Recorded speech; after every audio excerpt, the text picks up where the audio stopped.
Tumbuhan dan protista mirip tumbuhan adalah makhluk hidup yang berjasa bagi kehidupan di dunia. Keduanya menghasilkan oksigen dari proses fotosintesis. Fotosintesis terdiri dari dua kata, foto yang artinya cahaya dan sintesis yang artinya pembuatan. Fotosintesis ini tidak lepas dari peranan sinar matahari yang mengandung ultraviolet. Air yang diserap oleh akar akan melewati batang, kemudian melewati tulang daun. Sesampainya di daun, air akan dipecah oleh sinar ultraviolet untuk menghasilkan oksigen dan energi. Energi selanjutnya akan digunakan untuk merombak karbon dioksida menghasilkan glukosa.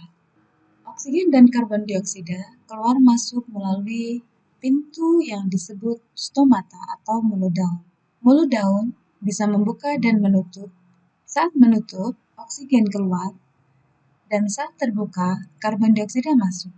Proses membuka dan menutupnya stomata dipengaruhi oleh ion K+ dan air yang menyebabkan tekanan turgor. Tekanan turgor adalah tekanan dinding sel oleh isi sel. Mekanisme stomata terbuka, sel penjaga atau guard cell memiliki banyak ion K+ cairan selnya, sehingga lebih pekat atau hipertonis dibandingkan sel-sel epidermis di sekitarnya. Akibatnya, air akan masuk ke dalam sel penjaga secara osmosis sehingga sel penjaga mengembang atau turgid, sehingga stomata terbuka. Sebaliknya, saat stomata tertutup, ketika ion K+ keluar dari sel penjaga, sel-sel epidermis di sekitar stomata menjadi lebih pekat. Akibatnya, air dari sel penjaga akan berpindah secara osmosis ke sel-sel epidermis sehingga sel penjaga mengkerut kembali dan stomata tertutup untuk mengeluarkan oksigen. Ini adalah bagan fotosintesis. Fotosintesis dibagi menjadi dua tahap, yaitu reaksi terang dan reaksi gelap. Pada bagian yang sudah dijelaskan di awal tadi, di mana air dipecah oleh ultraviolet dan menghasilkan oksigen serta energi, bisa kita lihat dari gambar ini.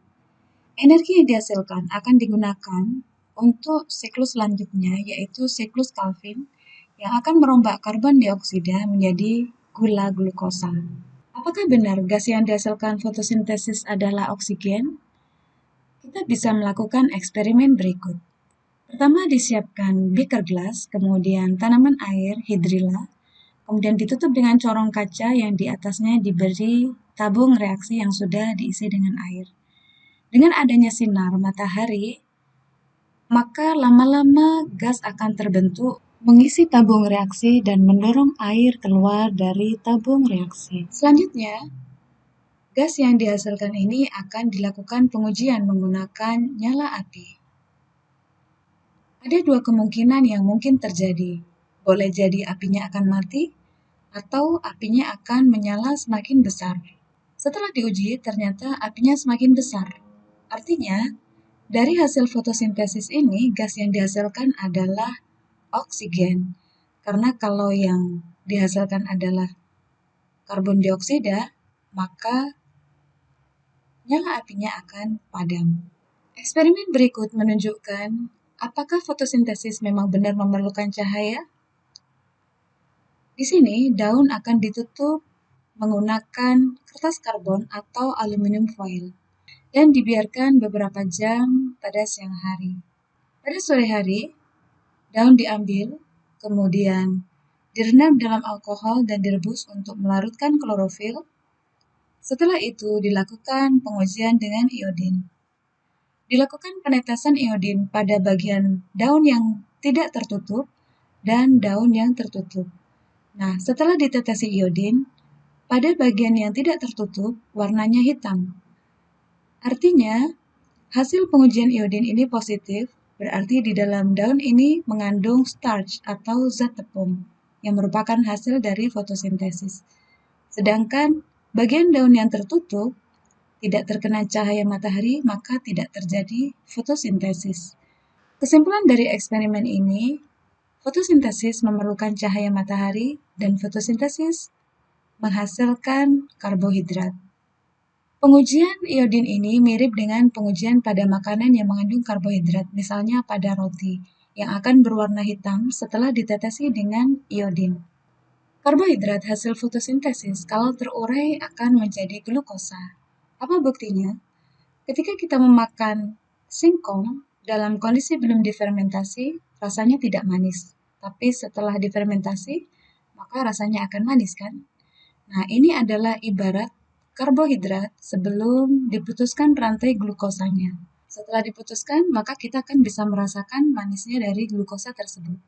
Kalau dari buah, kita langsung bisa merasakannya. Nah, untuk menguji glukosa ini, kita bisa melakukan uji Benedict. Zat yang diduga mengandung glukosa, kita letakkan di dalam tabung reaksi, kemudian ditetesi dengan Benedict, kemudian direbus sekitar 5 menit. Nah, jika terjadi perubahan warna menjadi merah bata seperti ini, maka zat yang diuji tadi mengandung glukosa. Dalam surat An-Naba kita menemukan ayat berikut. Linukhrija bihi habbau wa nabata.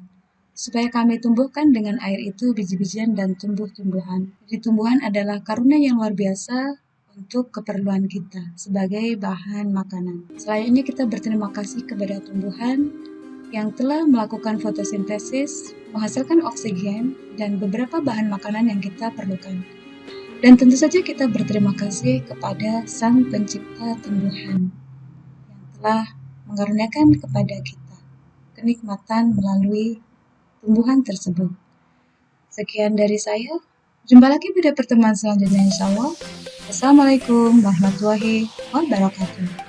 Selamat pagi.